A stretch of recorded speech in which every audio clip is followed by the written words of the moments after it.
Let me paint a scene for you. The clock reads 6:47 in the morning. Your alarm sounds, and for a fraction of a second, just a tiny slice of time, you have a decision to make. You can press snooze, bury yourself under the blankets.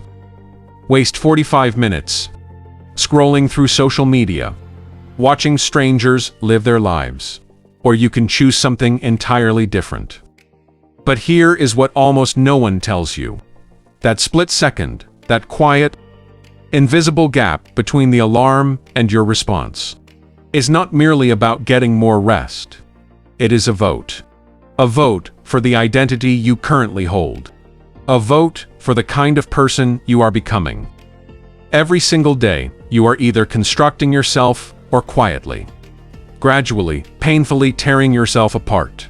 And the vast majority of people never even realize it is happening.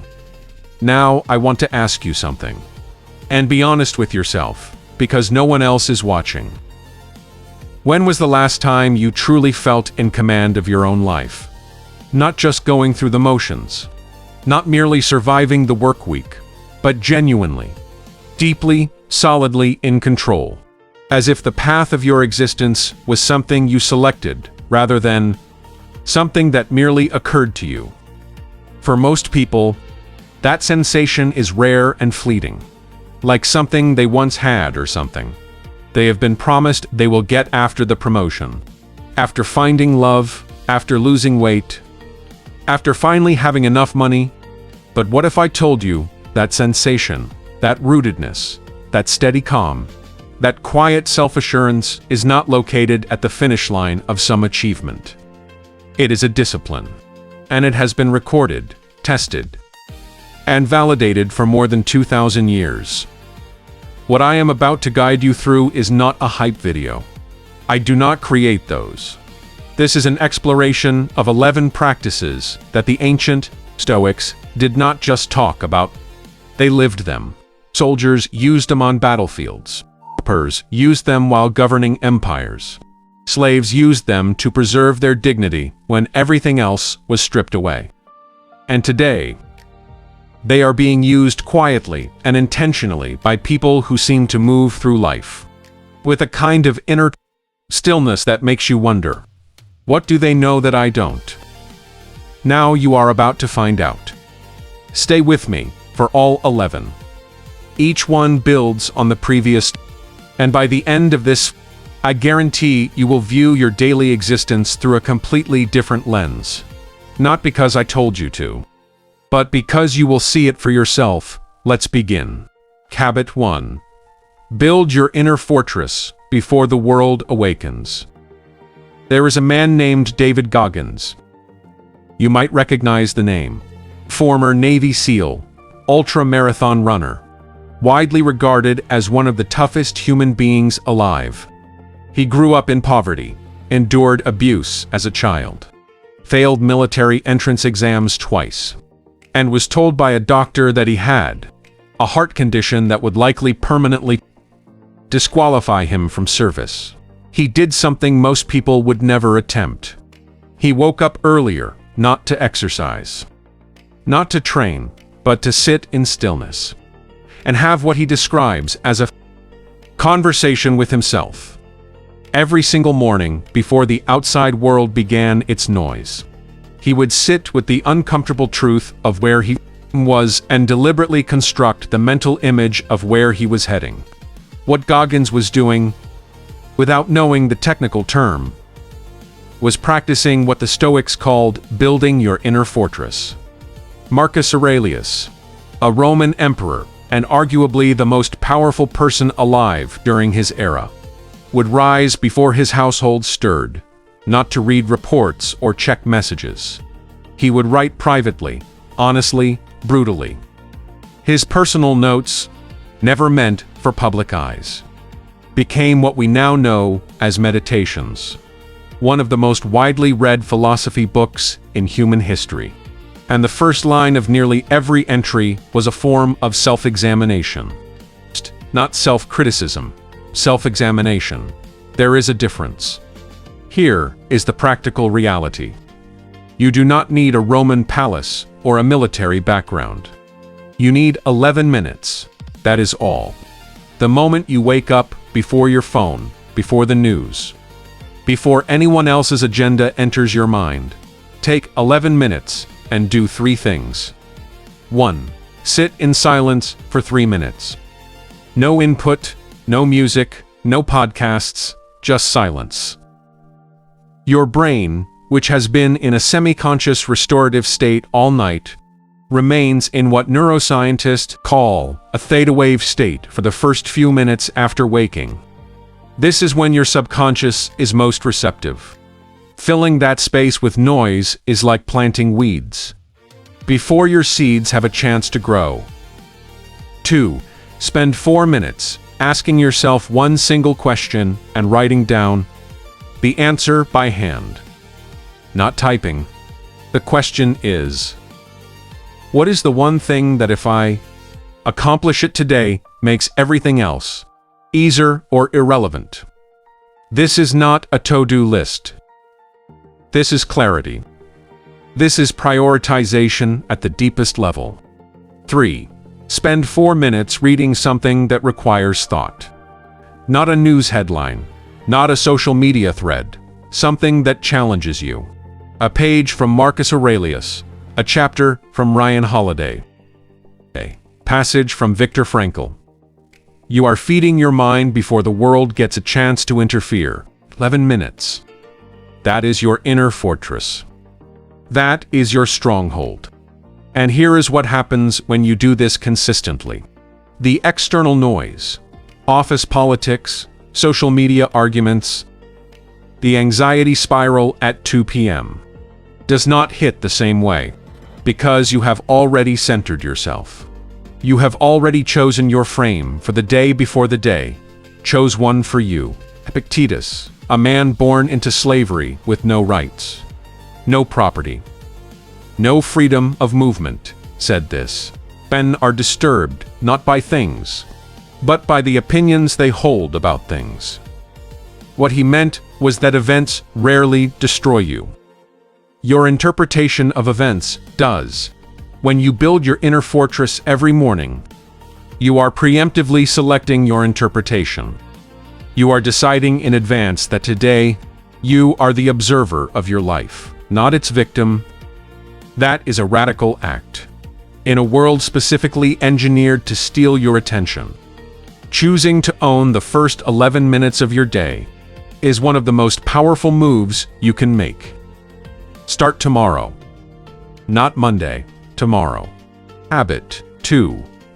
Dress for the person you are becoming, not the one you have been. In 2012, a research team at Northwestern University conducted an experiment. They gave 2 groups of people identical white lab coats. One group was told the coats belonged to doctors. The other group was told the coats belonged to painters.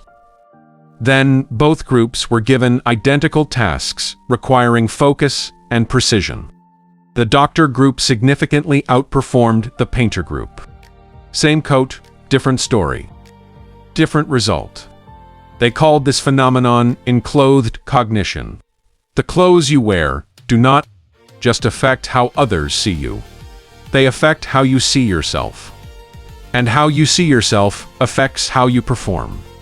This is not vanity. This is neuroscience. Now, the Stoics had a complicated relationship with appearance.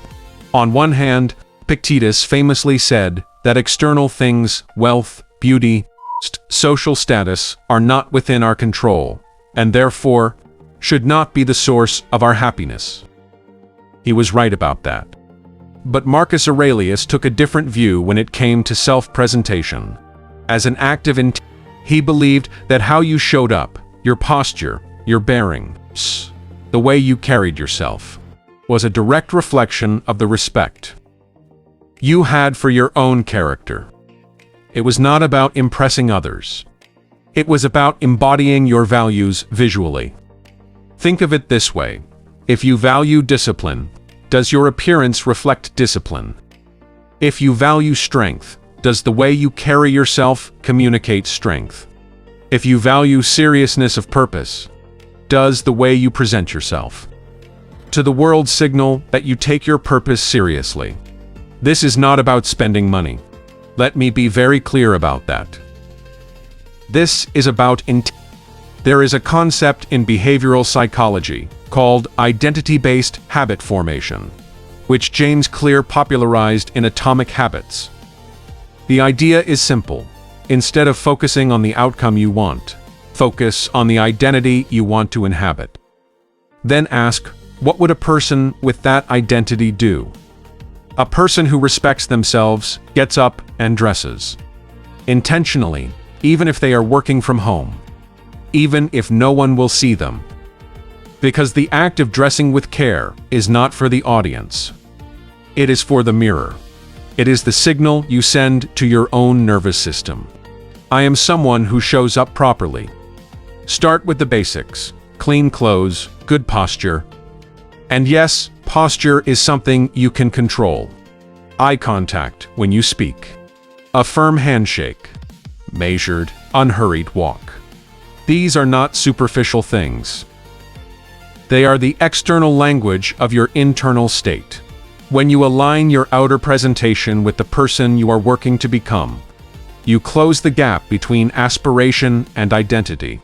And that gap, the distance between who you are and who you believe to yourself to be, is where most of your anxiety lives.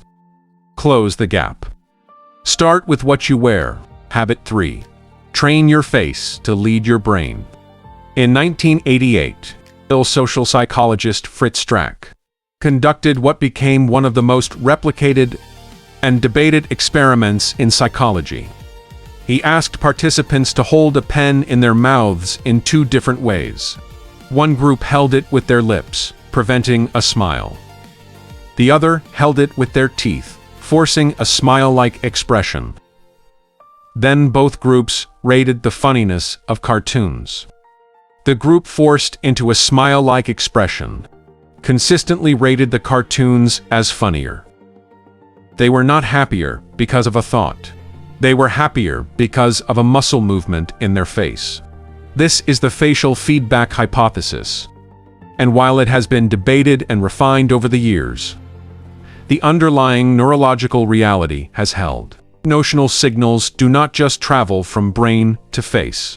They travel from face to brain. The relationship is bidirectional. What this means for you is extraordinary. You do not have to wait to feel better before you start acting better. You can start acting better, including physically, and the feeling will follow. James Stockdale was a United States Navy pilot shot down over Vietnam in 1965. He spent 7.5 years as a prisoner of war, most of it in solitary confinement, routinely tortured. He was the senior American officer in the Hanoi Hilton, one of the most brutal prison camps in modern history.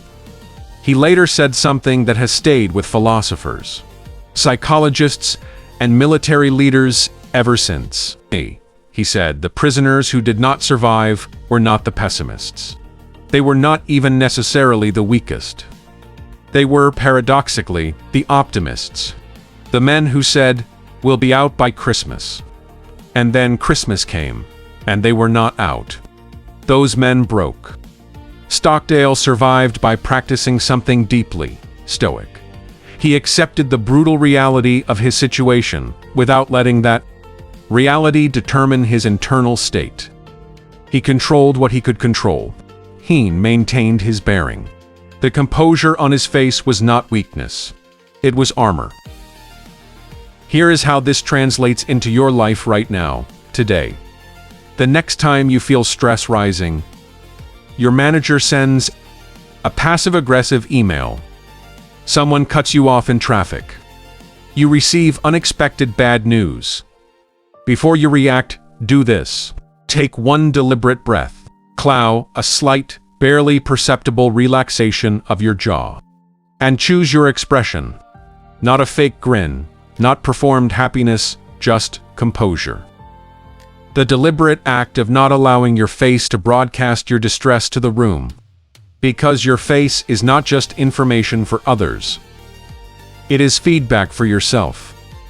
When you practice this, and it is a practice, it takes weeks to build the reflex, you will notice something remarkable. The emotional intensity of difficult moments begins to reduce. Not because you are suppressing it, but because you have interrupted the feedback loop that amplifies it. Composure is not coldness. It is not indifference.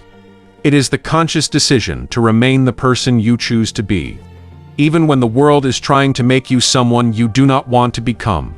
Habit 4. Master the art of the closed gate. When Marcus Aurelius became emperor, he made a decision that confused many of his advisors. He kept Lucius Verus, his co-emperor and adoptive brother, close in official matters, while very deliberately limiting his exposure to Lucius's private social circles, which were known for excess, indulgence, and loose morals. Marcus was not unkind to Lucius. He was not dismissive or contemptuous. He continued to treat him with respect, shared power generously, and supported him publicly. But he understood something that most people take decades to figure out. You can care about someone and still protect yourself from the patterns they carry. He maintained what I call the closed gate: respectful, deliberate, firm. Here is an exercise that will be uncomfortable but genuinely life-changing. Think about the 5 people you spend the most time with. Not the people you wish you spent time with, but the people you actually consistently do. Now ask yourself honestly, after spending time with each of these people, do I generally feel more energized or less? Do I feel clearer or more confused? Do I feel more like myself or slightly less? This is not about judging people. It is about honest accounting. Your energy is finite. Your attention is finite. Time is finite. And every hour you spend in the company of someone who consistently drains your sense of self, even if they are someone you love, even if they mean well, is an hour you are not investing in becoming the person you are capable of becoming. The Stoics called this associating with those who will improve us. Epictetus was explicit. The company you keep has a direct effect on your character. Not because people are bad influences necessarily, but because we are social creatures, we regulate our emotions, ambitions, then standards in relation to the people around us. You will, over time, become an average of the people you surround yourself with. Kant. Not metaphorically, neurologically. Your brain literally syncs to the emotional rhythms of the people you spend the most time with. The closed gate is not a cold shoulder. It is not ghosting. It is not cruelty. It is a quiet, firm, dignified management of your exposure. In practice, it looks like this. You reply to messages on your own schedule, not immediately. You decline invitations that conflict with your priorities without lengthy explanations or apologies. You spend less time in environments that feel like a step backward and more time in environments that feel like a step forward. You are unfailingly polite, warm, even, and you protect your time and energy as though they are the most valuable resources you own. Because they are. One of the greatest things you will ever do for your relationships is be highly selective about which ones you invest in deeply. Spread too thin, you become mediocre to everyone. Focused and intentional, you become genuinely present and genuinely valuable to the people who matter most. Open the gate for those who deserve access to your time and energy. Keep it closed politely, firmly, without drama, for everyone else. But 5. Become the eye of the storm. In 2009, Qantas Airways Flight 1549 departed LaGuardia Airport in New York at an altitude of approximately 2,800 feet. The aircraft struck a flock of Canada geese.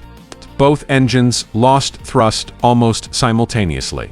Captain Chesley Sully Sullenberger had approximately 208 seconds to save 155 lives. In the cockpit recording, you can hear his voice, measured, quiet. So calm that investigators later noted it was one of the most remarkable examples of professional composure ever captured in an aviation emergency. He did not yell. He did not panic. He did not catastrophize. He ran through his options with the precision of a man solving a math problem. He landed that plane on the Hudson River. Everyone survived. Hillenberger was later asked how he managed to remain calm. He said it was not something that happened in those 208 seconds. It was the result of 40 years of building and maintaining calm under pressure in training, in non-emergency situations, in deliberate mental preparation. The emergency revealed who he had been building himself to be. Bull. The Stoics made a distinction that most modern people collapse together. They separated the event from the experience of the event. The event, the crisis, the conflict. The setback exists in the external world and is largely outside your control. The experience of it, how you interpret it, what meaning you assign to it, how your body and mind respond, lives inside you and is entirely within your control. Marcus Aurelius wrote, "You have power over your mind, not outside events. Realize this, and you will find strength." That is not a motivational poster. That is a functional operating principle for navigating reality. The Stoic practice for stress was called the view from above. When you are in the middle of a crisis, your perspective narrows. The problem fills your entire field of vision. The Stoics practiced mentally zooming out first to the room, then to the city, then to the country, then to the planet, then to the cosmos, until the problem was placed in its correct proportion. Tool 1. Physiological reset. This is not optional. When your stress response activates, built your prefrontal cortex, the part of your brain responsible for rationale decision-making, partially shuts down.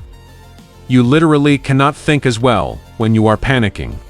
The fastest way to reverse this is through controlled breathing. Not deep breathing, controlled breathing. 4 counts in. Hold 4 for 6 counts out. The extended exhale activates your parasympathetic nervous system. Do this 3 times. You will notice a measurable shift in your mental clarity within 90 seconds. Tool 2. The naming practice. Psychologist Dan Siegel coined the phrase, "Name it to tame it." When you feel a strong negative emotion arising, name it precisely. Not "I feel bad," that is too vague. "I feel anxious because I am afraid this situation is going to reveal a failure on my part, and I am worried about what that says about me." The act of precise naming activates your prefrontal cortex and dampens your amygdala response. You literally think better when you name your emotions accurately. Tool 3. The controllable list. Take whatever is causing you stress. Draw a mental line down the middle. On one side, what can I control or influence here? On the other, what is completely outside my control right now? And here is the discipline. Put your energy only into the left column. The right column gets 0. Not a reduction, 0. This is not passivity. This is strategic focus. And it is the fastest route to effective action. The eye of the storm does not move. The chaos swirls around it. Your job is not to stop the storm. Your job is to be the eye. Habit 6. Architect your own North Star. There is a psychological phenomenon called the default mode network. When your brain is not actively focused on a task, it does not go quiet. It starts generating thoughts automatically, usually about yourself, your social relationships, your past, and your future. And research consistently shows that this default mode is slightly negatively biased.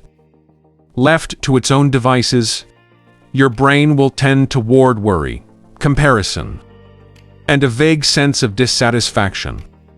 This is not a flaw. It is an evolutionary adaptation. Brains that anticipated problems survived longer than brains that did not. But it means that if you do not consciously give your mind a direction to move in, it will drift. And drift compounded over years becomes a life that feels like it happened to you, rather than one you chose. Viktor Frankl spent 3 years in Nazi concentration camps, including Auschwitz. He lost his wife, his parents, his brother, and the manuscript of his life's work. He had every reason to collapse completely, but he observed something in the camps that changed his understanding of human psychology forever. He noticed that the prisoners who survived the longest, not just physically, but psychologically, who maintained their humanity and dignity, even in the most degrading conditions, were those who had a reason, a purpose, something that made the suffering meaningful in some frame. However small, a person they wanted to see again, a book they wanted to finish writing, a child they wanted to return to. He called this the will to meaning. And he concluded that a person can bear almost any how if they have a strong enough why. The Stoics called this living according to your logos, your reason, your guiding principle, your purpose.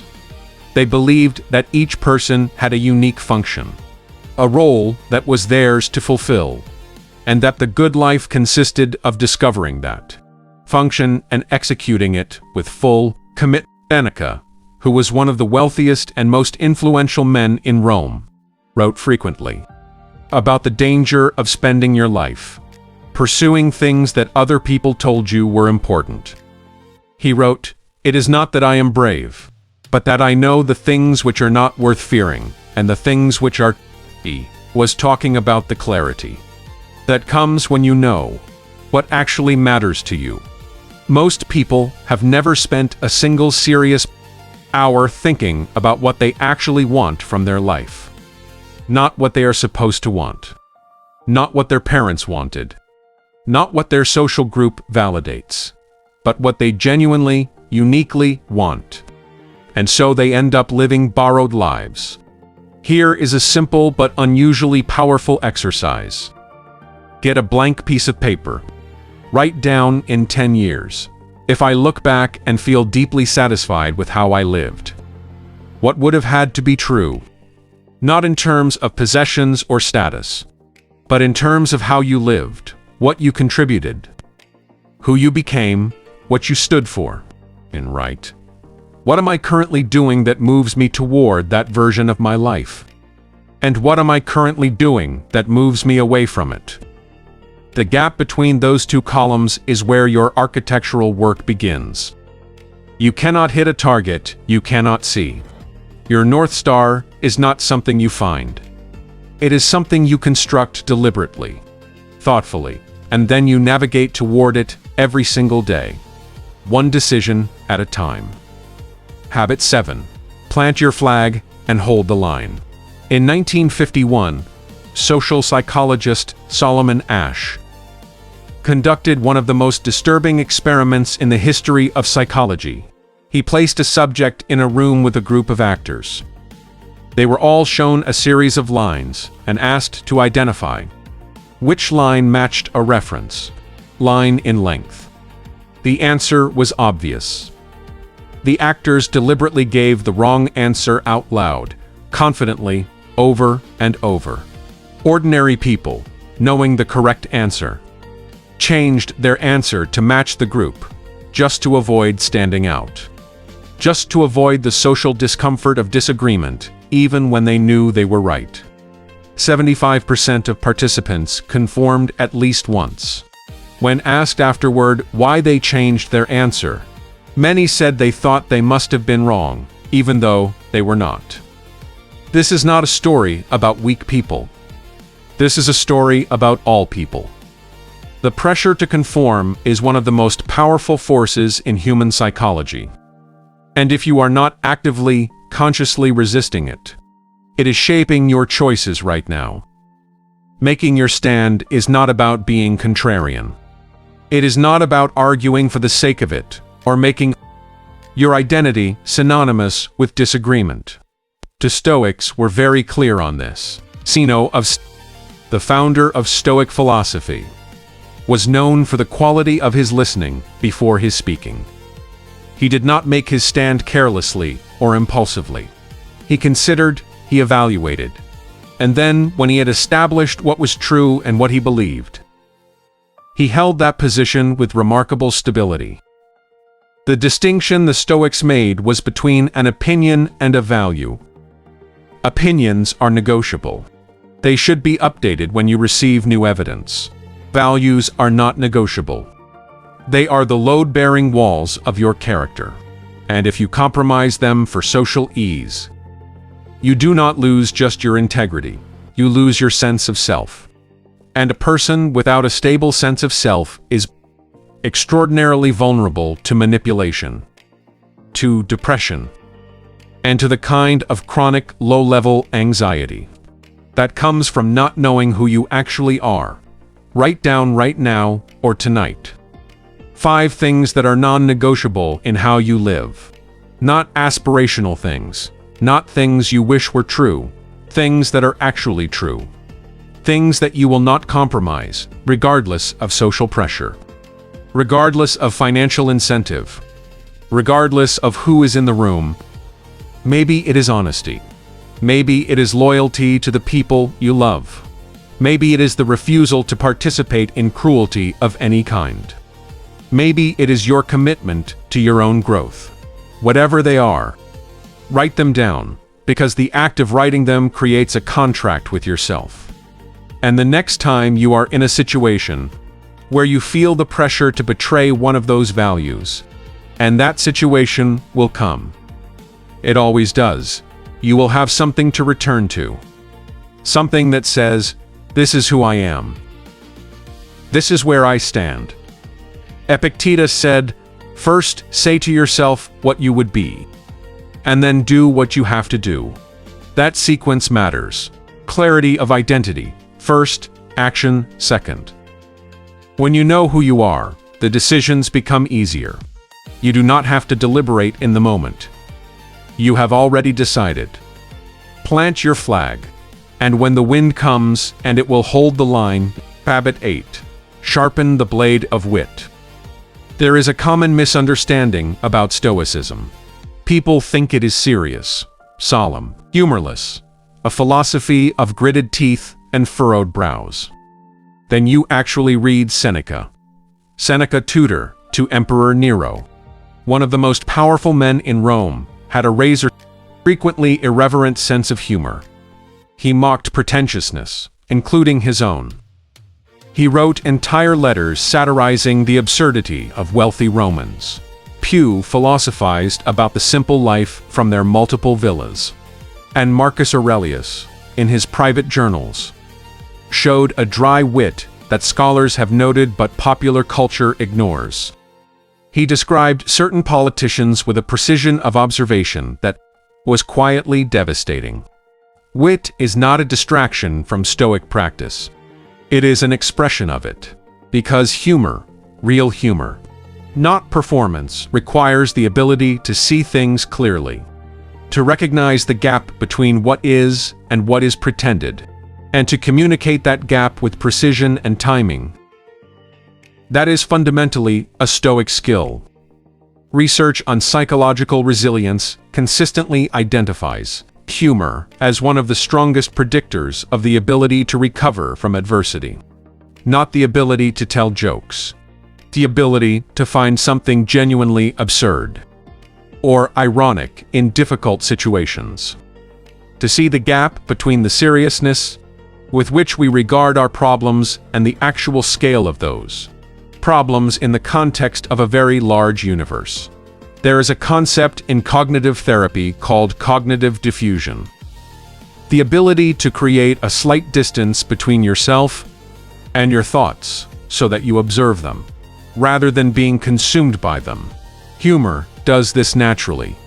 When you can find something funny about a difficult situation, not dismissive, not trivializing, but genuinely funny, you have created distance. You have moved from being inside the experience to observing it. And from that position, you can think far more clearly. Nick Vujicic was born without arms or legs. He has built a global career as a speaker, author, and advocate for people with disabilities. He is also genuinely, effortlessly funny, often at his own expense. He has said that learning to laugh at his situation, really laugh, not perform laughter, was one of the most liberating things he ever did. It was the moment he stopped being the problem and started dealing with the problem. Real wit is not something you perform. It is something you develop by paying close attention to reality. Here is how. First, read widely. Comedy writers, essayists, satirists, not because you want to steal their jokes, but because different styles of observation train your brain to notice contradictions and absurdities in the world around you. That noticing muscle is the foundation of genuine wit. Second, stop taking your ego so seriously. The quickest way to develop wit is to practice being genuinely, not in a self-pitying way, but in the way of a person who finds their own limitations genuinely amusing rather than threatening. That security in your own imperfection is both the source and the signal of true confidence. Third, practice the pause. Wit requires timing, and timing requires the ability to resist the urge to fill every silence immediately. Learn to pause, to observe, to let a moment develop before you respond to it. The funniest and most insightful people in any room are rarely the loudest. They are the most observant. Sharpen the blade. It is sharper than most people realize. Habit 9. Give everyone the dignity they are owed and not one penny more. Here is something nobody says clearly enough. Respect and agreement are not the same thing. Respect and close friendship are not the same thing. Respect and unlimited access to your time are not the same thing. The Stoics practiced something they called cosmopolitanism, the idea that all human beings share a common rational nature, that we are all citizens of the same human community regardless of geography, status, or belief. And from that shared nature flows a basic dignity that every person is owed, not because they have earned it, but because they are human. That is a very different thing from what modern culture often confuses with respect, which is essentially unconditional positive regard, or the expectation that treating someone well means always agreeing with them, always accommodating them, always making them feel validated. Cato the Younger is one of the most striking figures in Roman history. He was known, even by his enemies, as a man of absolute integrity.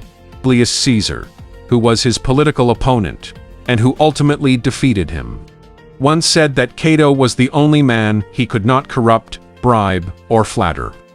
And yet Cato was also known for being difficult. He disagreed publicly. He held positions that made people uncomfortable. He refused to use honeyed words when plain ones were more accurate. He was deeply respectful of human dignity and deeply unimpressed by human pretense. He gave everyone their due. He gave no one more than their due. That combination, that precise calibration, is one of the most powerful social skills you can develop. Real respect starts with the willingness to listen. Not to respond, to listen. There is a difference so significant that most people miss it entirely. Listening means that for the duration of a conversation, you hold the genuine possibility that the other person has something worth understanding. Even if you disagree, even if you have heard a version of this before, even if you think you already know what they are going to say. This requires a quieting of the ego that most people find genuinely difficult.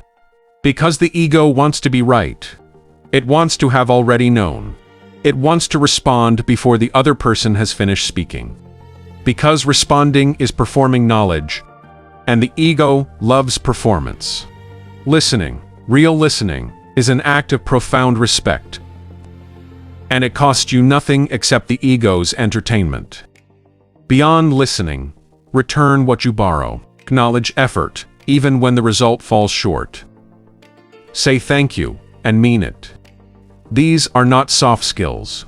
They are signals of character. People track them, always. And remember, giving everyone the dignity they are owed does not mean letting anyone treat you without dignity. The Stoics were very clear on this. Self-respect is not vanity. It is the foundation upon which you treat others well. A person who does not respect themselves will either be a pushover or a tyrant, often both at different times. A person who respects themselves can afford to be genuinely generous to others, because their generosity comes from abundance, not from the desperate need to be liked.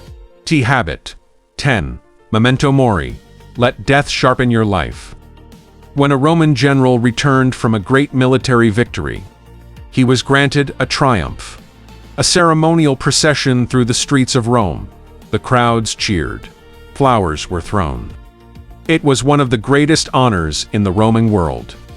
And standing behind the general in the same chariot was a slave whose only job was to whisper repeatedly in the general's ear, "Memento mori, remember, you will die."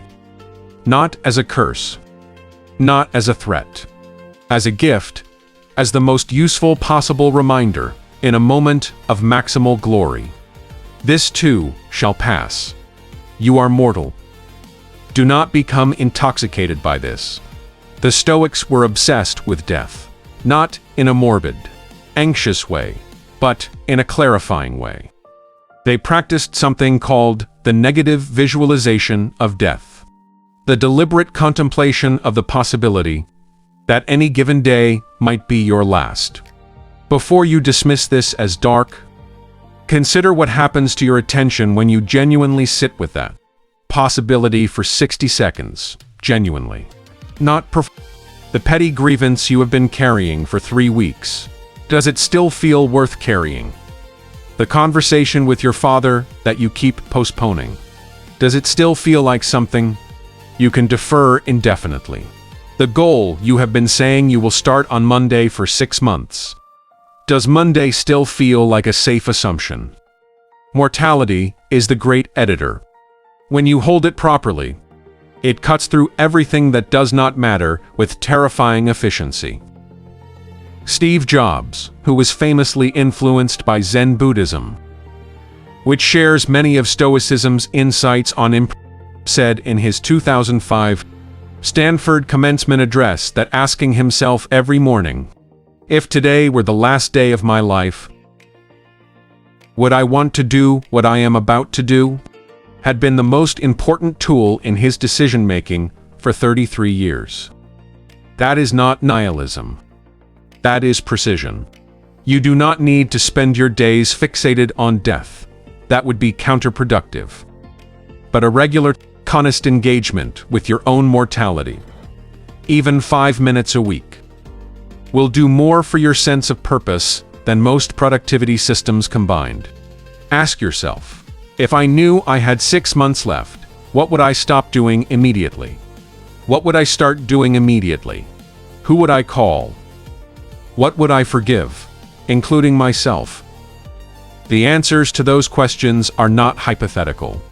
They are a direct map of what actually matters to you.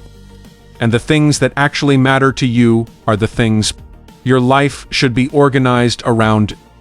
Memento mori, remember, you will die, not as a shadow over your life, but as the sharpest possible argument for living it fully.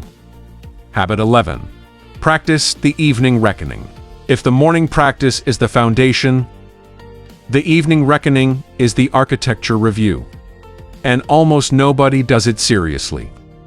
Seneca wrote in one of his letters, I examine my entire day and go back over what I have done and said, hiding nothing from myself, passing nothing by. He did this every evening, without exception, not as an exercise in self, but as what he called making peace with oneself. The Pythagoreans, whose tradition influenced early Stoic thought, had a specific protocol for this. They asked themselves 3 questions before sleep every night. 1. What did I do wrong today? 2. What did I do right today? 3. What could I have done better? 3 questions, in that order.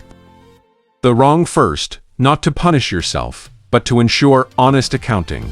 The right second, not as self-congratulation, but because learning from what worked is as important as learning from what did not. The improvement third as a forward-looking commitment, not a backward-looking verdict. Professor Timothy Wilson at the University of Virginia has studied what he calls the importance of personal narratives. The stories we tell ourselves about our days, our choices, and our character. His research consistently shows that people who engage in regular, structured self-reflection make better decisions over time. Not because they become perfect, but because they develop the habit of noticing the patterns in their own behavior.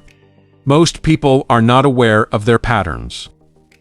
They make the same mistake in the same type of situation, repeatedly, and experience it each time, as though it is new and unexpected. Regular evening reflection breaks that cycle. It allows you to see yourself clearly enough to actually change. There is also a significant benefit to sleep. When you review your day before sleeping, consciously processing what happened rather than leaving it to your unconscious to work through chaotically during the night, you sleep better. Your brain has already done the emotional sorting. It does not need to use your sleep for that purpose. This does not require a lengthy journal. It does not require a specific format. It requires honesty and approximately 10 minutes. Tonight and every night this week. Before you sleep, ask yourself 3 things. Where did I show up as the person I want to be today? Where did I fall short? And what specific, concrete thing will I do differently tomorrow? That last question is crucial. The reckoning is only as valuable as the adjustment it produces.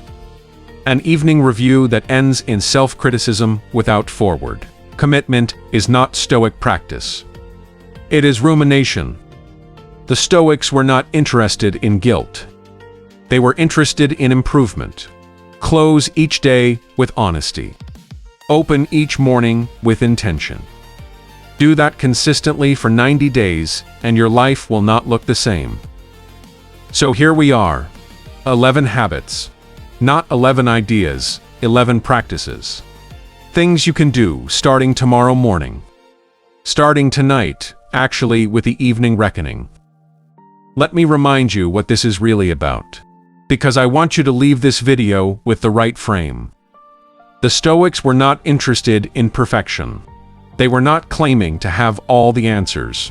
Marcus Aurelius, the most powerful man in the world during his reign, wrote in his private journal about his own impatience, his own frustrations, his own failures to live up to the principles he believed in. Every single day, he was trying. Every single day, he fell short in some way. And every single day, he tried again. That is the practice. Not the achievement, the practice. You are not competing with anyone.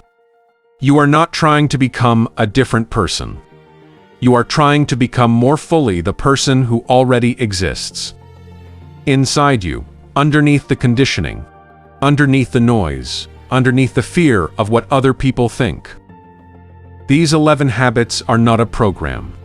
They are a compass. You do not follow a compass perfectly. You use it to find your direction when you get lost. And you will get lost. That is not failure. That is the human experience. The question is not whether you get lost, it is how quickly you find your way back. If you watched this entire video, congratulations. Not because you deserve a reward, but because you made a choice today to invest time in your own development, rather than spending that time on something that would have left you exactly where you started. That choice matters. Do not underestimate it. Now, the question is, what happens next? Tell me in the comments, which one of these 11 habits hit you the hardest? Which one are you going to start tonight? I read every comment.